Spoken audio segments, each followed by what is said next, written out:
विज्ञान यानी बॉटनी का हम लोग का दूसरा टॉपिक है पोषण यानी न्यूट्रिशन। इस वीडियो में हम लोग न्यूट्रिशन के बारे में कंप्लीट जानकारी पढ़ेंगे। तो चलिए स्टार्ट करते हैं।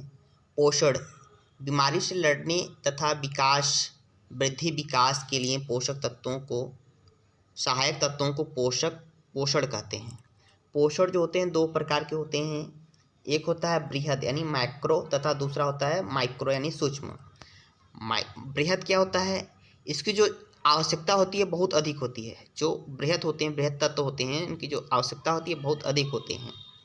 ठीक है, तो ऐसे कौन कौन से तत्व हैं, जैसे कार्बन हो गया, हाइड्रोजन हो गया, ऑक्सीजन हो गया, फास्फोरस हो गया, पोटेशियम हो गया, नाइट्रोजन हो गया, सल्फर हो गया और कैल्शियम और मैग्नीशियम।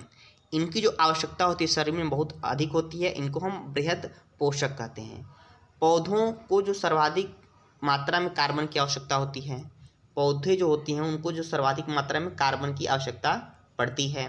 फूल खिलने तथा बीज बनने के लिए फास्फोरस की आवश्यकता होती है। फूल खिलने तथा बीज बनने के लिए फास्फोरस की आवश्यकता होती है। वृद्धि तथा रोग से लड़ने के लिए पोटेशियम की आवश्यकता होती है। वृद्धि तथा रोग से लड़ने के लिए पोटेशियम की आवश्यकता पड़ती है। पौधे नाइट्रोजन को नाइट्रेट के रूप में लेते हैं।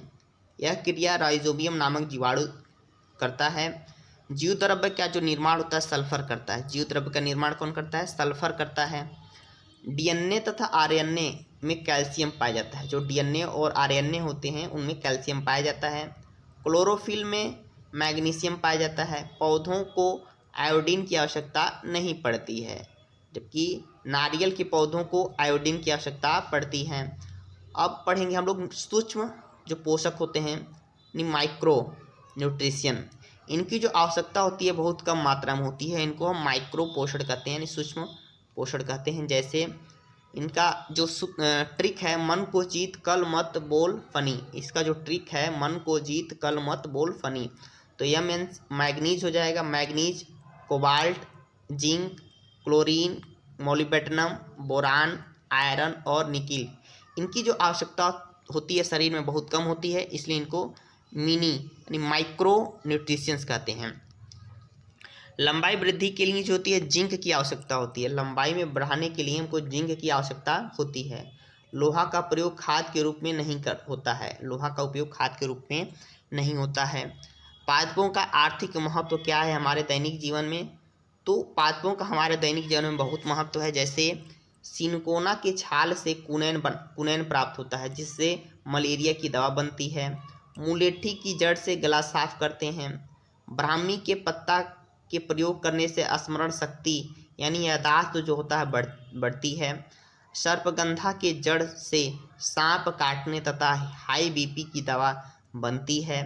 नारियल की फल भित्ति से रस्सी बनती है। कपास की प्राप्ति बीज से होती है। इसे सफ़ेद सोना कहते हैं। कपास को सफ़ेद सोना कहते हैं, जबकि काला सोना कोयला को कहते हैं। जूट यानी पटसन की जो प्राप्ति होती है छाल से होती है। इससे क्या होता है, बोरा बनता है और इसको सुनहरा रेशा कहते हैं। जूट को सुनहरा रेशा कहते हैं। लौंग की प्राप्ति पुष्पकली से होती है। लौंग की प्राप्ति जो होती है पुष्पकली से होती है। हींग की प्राप्ति जड़ से होती है। हींग की प्राप्ति जड़ से होती है। दालचीनी की जो प्राप्ति होती है छाल से होती है। अफीम, चरस, कोकीन, हशीश यानी भांग, हीरोइन, ब्राउन शुगर, गांजा, मैरिजुआना, ये सभी मादक पदार्थ हैं और इसकी प्राप्ति जो होती है पत्ती से होती है। कॉफ़ी की प्राप्ति बीज से होती है और इसमें कैफीन क्षार पाया जाता है। कॉफ़ी की प्राप्ति जो होती है बीज से होती है और इसमें कैफीन क्षार पाया जाता है। चाय की प्राप्ति जो होती है पत्ती से होती है और इसमें टैनिन तथा थीन क्षार पाया जाता है। भांग, तंबाकू, गांजा की प्राप्ति पत्तियों से होती है और इसमें निकोटीन पाया जाता है। गुलाब के तना से नया किस्म का पौधा को उगाना क्या कहलाता है? बडिंग कहलाता है।